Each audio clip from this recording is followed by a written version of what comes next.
অনশন চলছে সংসদ ভবনের সামনে। অনশন আন্দোলন ইতিমধ্যে আপনাদের জারি রাখবো, সেই ছবি আপনাদের দেখাচ্ছি। যেমন খবরে অনশন আন্দোলনের পঞ্চম দিন। সৈকত রয়েছেন আমার সঙ্গে, সরাসরি সৈকতের কাছে একটু যাওয়ার চেষ্টা করি। সৈকত, অনশন আন্দোলনের পঞ্চম দিন, কি ছবি উঠে আসছে?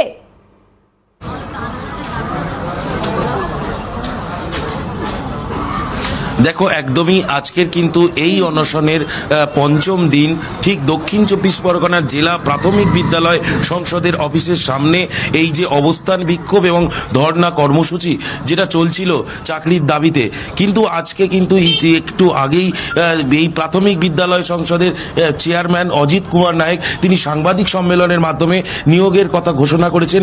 মোট 364 জনের নিয়োগ প্রক্রিয়া সম্পন্ন হবে, আজকে সেই তালিকা প্রকাশ করা হবে। পাশাপাশি সেই তারপরই আজকের রাতের মধ্যেই প্রত্যেকের হাতে নিয়োগপত্র তুলে দেওয়া হবে বলে জানিয়েছেন দক্ষিণ চব্বিশ পরগনা জেলা প্রাথমিক বিদ্যালয় সংসদের চেয়ারম্যান।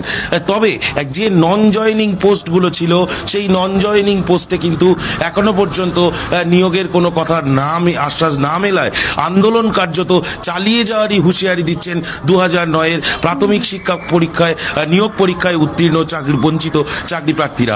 আমরা কথা বলে নেব এই অনশন মঞ্চে, যেখানে তারা পঞ্চম দিন পর্যন্ত আজকের এই অনশন চালিয়ে যাচ্ছেন। কি বলবেন দেবাশিস বাবু?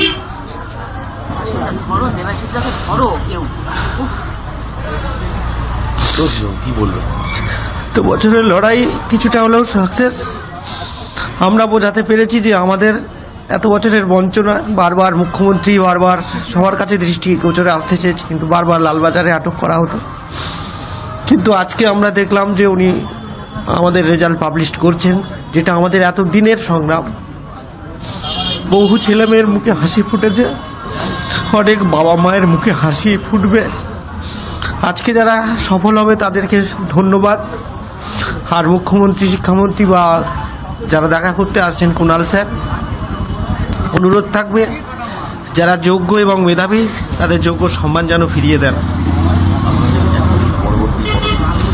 আমরা অবস্থান অনশন চালিয়ে যাচ্ছি, ওনার সাথে আলাপ আলোচনা করার পরে আমরা সিদ্ধান্ত নেব। আমাদের যে দাবি, উনি যদি কোনো প্রতিশ্রুতি দেন তাহলেই আমাদের এই পরবর্তী পদক্ষেপ আমরা নেব। কথা বললেন লক্ষ্মী, কি বলবেন? দেখুন, এটা একটা আমাদের সত্যি অনেকটা বড় জয়, কারণ দীর্ঘ 15 বছরের পরে আমরা 1834-এর পূর্ণাঙ্গ প্যানেল আজকে দেখতে পাচ্ছি। সাথেও আমাদের দাবি ছিল চেয়ারম্যানের বিবৃতি অনুযায়ী 622টা নন জয়নিং সিট।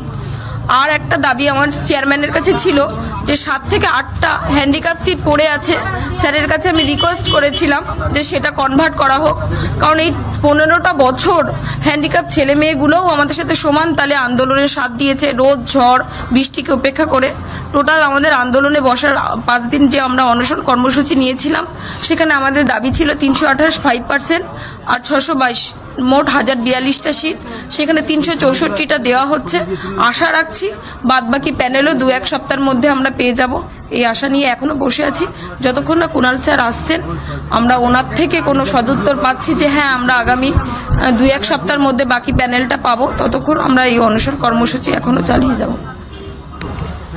একদমই, কিন্তু যেটা বুঝতে পারছো যে আন্দোলনকারীরা জানার চেষ্টা করি, তারা বলছেন যে এই 364 জন এবং এই 15 বছরের যে একটা দীর্ঘ আন্দোলন, তার একটা আজকে অনেকটা সফলতা বলা যেতে পারে। কিছুটা স্বস্তি ফিরছে বটে, কিন্তু এখনো পূর্ণাঙ্গ আরো বেশ কিছু অনেকের নাম হয়তো প্রকাশ আনা বাকি রয়েছে, এবং তাদের পরিবারে কতটা স্বস্তি ফিরবে বলে মনে, এটা একটা তাদের একটা নৈতিক জয়।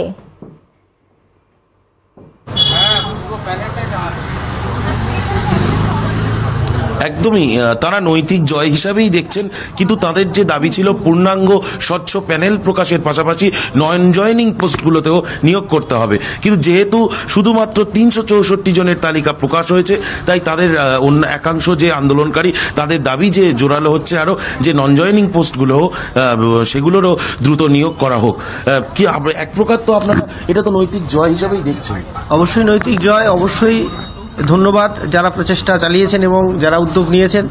অবশ্যই ধন্যবাদ কুণাল স্যারকে, উনি নিজের দায়িত্ব নিয়ে ফোন করে বা যাই হোক আলোচনা করে এই জটলা খোলার চেষ্টা করেছেন। আশা করি উনি পরবর্তী যে সিটগুলো আছে 1042টা সিটের যে দাবি ছিল, মানে যারা প্রত্যেকেই 2009 থেকে যন্ত্রণার সাফারার, প্রত্যেকেই যেন এই একই রকমভাবেই উনি হাসি ফুটিয়ে দেন। অর্থাৎ সবাই কিন্তু দেখো যেটা আশা প্রকাশ করছে তারা যে দ্রুত তাদের সেই নিয়োগ সম্পন্ন করা হোক, বাকি যারা রয়েছেন নন জয়েনিং পোস্টের যে পদগুলো খালি রয়েছে সেগুলোতেও নিয়োগ সম্পন্ন করা হোক, এটাই চাইছেন এখন অনশনকারীরা।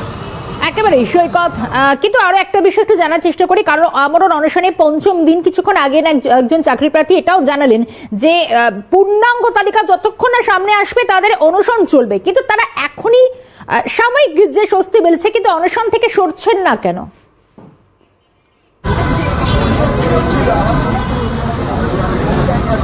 না, একদমই তারা অনশন থেকে সরছেন না। দেখুন, আপনাদের নিয়োগ হয়েছে যে কজনের, বাকি যারা রয়েছেন আপনারা কি এখনো আন্দোলন চালিয়ে যাচ্ছে? আমাদের আন্দোলন যেরকম জারি আছে সেরকম থাকবে, অনশনও জারি আছে, সেই অনশনও থাকবে। মানে অর্থাৎ আমাদের অনশন আজকে গতকাল 4র্থ দিন কমপ্লিট হয়ে আজকে 5ম দিনে পড়েছে। আমাদের অনশনটা এই কারণেই, কারণ আমাদের দাবি, মানে যে প্যানেলগুলো পাবলিশড হয়েছে সেগুলো সত্যি আমরা খুশি। এই কারণেই খুশি কারণ 1506 জনের একটা তালিকা মাননীয় কুণাল স্যার মহাশয়ের তরফ থেকে, কুণাল ঘোষ মহাশয়ের তরফ থেকে চেষ্টায় পাবলিশড হয়েছে। তার পরবর্তীতে আজকে যেটা পাবলিশ হলো সেটা ওনার প্রচেষ্টা, এটা জট খুলেছে। কিন্তু ওনার কাছে আমাদের এটাই দাবি থাকবে যে বাকি যে সিটগুলো আছে আমাদের, সেই যে সিটগুলো নন জয়েনিং সিট, সেই সিটগুলোতে যেন অন্তত উনি আমাদেরকে বাকি যারা পড়ে থাকবে তাদেরকে নিয়োগ দিয়ে অন্তত আমাদের এই 15 বছরের যন্ত্রণা থেকে মুক্ত করেন। আর আজকে উনি আসবেন, ওনার সাথে আমাদের কথাবার্তা হবে। তার পরবর্তীতে আমরা আন্দোলন এবং অনশন প্রত্যাহারের ব্যাপার বা রাখবো কিনা সেসব ব্যাপার নিয়ে আমরা ওনার সাথে কথা বলার পরই সিদ্ধান্ত নেব।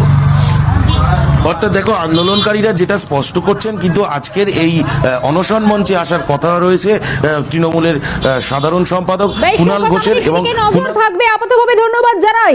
সঙ্গে ছিলেন সরাসরি সৈকত ঘোষ।